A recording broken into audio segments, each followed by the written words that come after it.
Now joining me in studio to discuss the upcoming All Abilities Club Night, CEO and founder of Advocates for Autism, Sally Coletti. Hello, how are you doing today? Hi, how are you? Good to see you again. You too, you too. So for people that might not have been watching before, kind of tell me about how Advocates for Autism started. It started out of the Autism Society of America chapter that we founded here in 1995. I was part of that then, and 30 years later, we're still at it, and bigger and better than ever. Yeah, so like tell me about kind of the growth since you've been into it and some of the things that you guys are about. So when we were part of a national organization, you know, we really, it's a misnomer that you would receive any funding. We didn't do that. We had to pay for our own the logos of their logos and go on their agenda. We wanted to do our own thing, and we wanted it to be more regional, right? Because here in the Southern Tier, we're just a little different, and that's okay. We like it this way. Yeah. So we have our own spin on it, and we know our people better, right? So this is why we said, let's make it our own. We opened up Advocates for Autism from that. And it is just keeps every year. It's getting bigger and better. That's awesome. And I feel like one thing that's really grown since I met you too is these club nights. So tell me about this one coming up. So this one coming up is this Saturday, 6 o'clock. Again, it's for anybody with any type of neurodiversity. So it's not just autism. It's if you just feel like you identify with neurodiverse, you want to come together and meet some friends in a safe space. That's us. So it'll be at Atomic Tom's on Saturday night at 6 o'clock. All right, and you're having it at Atomic Tom's. Tell me why that's kind of the perfect little spot.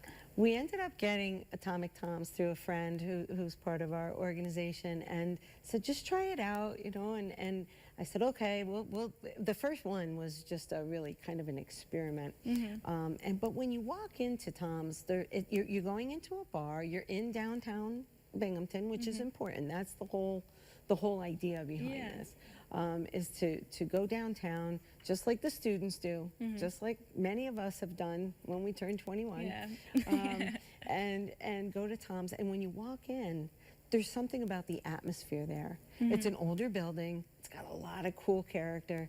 And when you walk in, the bar does not have alcohol on the wall behind it. So if you want to have an event like ours, which is based on a no alcohol mocktail theme, Atomic Tom, it's just perfect. It's perfect. Yeah, I've been there a bunch of times for a lot of different things, and it's always, you can kind of make it seem exactly how you want it, like you said, which is really nice. It lets us do our own vibe, and it just happens. That's awesome. So tell me kind of how you ensure like safety and things like that at this event. So for this, we have a registration list. So we want you to go online, we want you to register unless you have difficulty with that, and then you can message us. But that's so that we can create a guest list, and then at the door, we have a bouncer. So if you're not on the list, with a clipboard, we actually use a clipboard, because they think you're supposed to. And then you get a wristband. So you're totally doing all the same stuff that you would do if you were going into a club or a large bar. So, yeah, the bouncer, that's a really good addition too, because like I'll be fine going into a bar and they still make me kind of nervous. I'm like, oh, well, I'm here, you know? But we're watching too. I'm watching out. Again, I watch out. I see the ladies. If I see one of the young ladies go, one time one of them was going to the ladies' room by herself, and it wasn't that crowded. She was okay, but I was trying to teach a lesson of like, where are you going? She said, to the ladies' room. I said, oh, not alone. Where's your buddy? Yeah, no, I still do that too. You know, it's just good practice, you know. Or one time one was going to put her drink down to go dance. I said, oh, no. Would you like me to hold your drink? Yeah, no, that's really good practice. We need to learn these things. Yeah, you know, it might be sad, but it's really good to know, even in any scenario too, not just going out to a bar. But another thing that I always love to mention is the tip your bartenders that you also include. So tell me about that. So you don't want to go anywhere really where everything's free, because that's really just a party to me. I don't know. And there's a lot of opportunities for people with autism in their day services that they receive to go to like a party. Yeah. Or schools or whatever. But again, we want to make, you know, do the bar scene. So I said, all right, it's $1 a drink, so that they have to pay without dealing with change or cards or anything.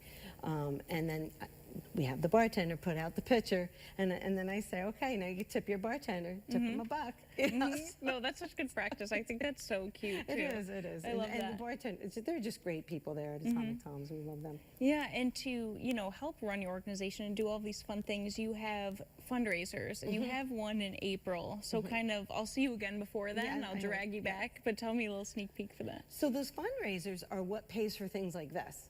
So we just raise the money, just like, I don't know, it sounds pretty sloppy, but we raise the money and we turn around and spend it. Well, that's. Isn't that what it's for? Yeah, exactly. That's what it's for. We don't have a building, we don't have staff, we don't have overhead. Let's just spend the money and have fun. Yeah. So in April, on April 12th, from 1 to 4 at the Vestal Elks Lodge, we are going to have a fundraiser. That's just, Lupo Speedy Sandwich, pizza. We're going to have music. We're going to have Alyssa Crosby. We're going to have a band called Local Honey, raffles, just fun for everyone of all ages. So a family can come, bring their kids. You want to have a drink, you don't want to have a drink, whatever. We're going to have balloon animals.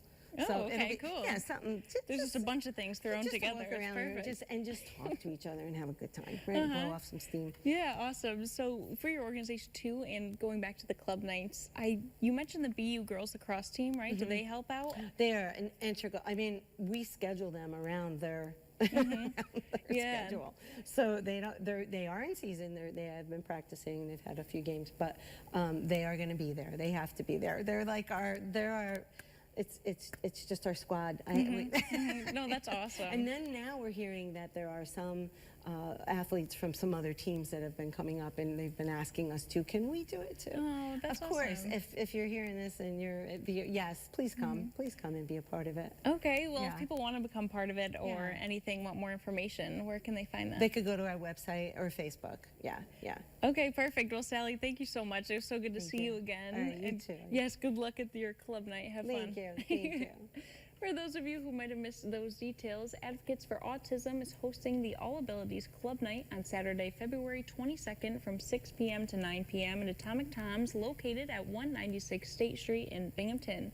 This alcohol-free event provides a safe, welcoming space for individuals with autism and similar developmental disabilities to experience a fun night out with friends, enjoy music, magic, and cocktails, and feel accepted without fear of judgment. There is also a Let's Celebrate Autism fundraiser on April 12th with food, music, raffles, and so much more. For more information, please scan the QR code on your screen now or visit advocatesforautism.org.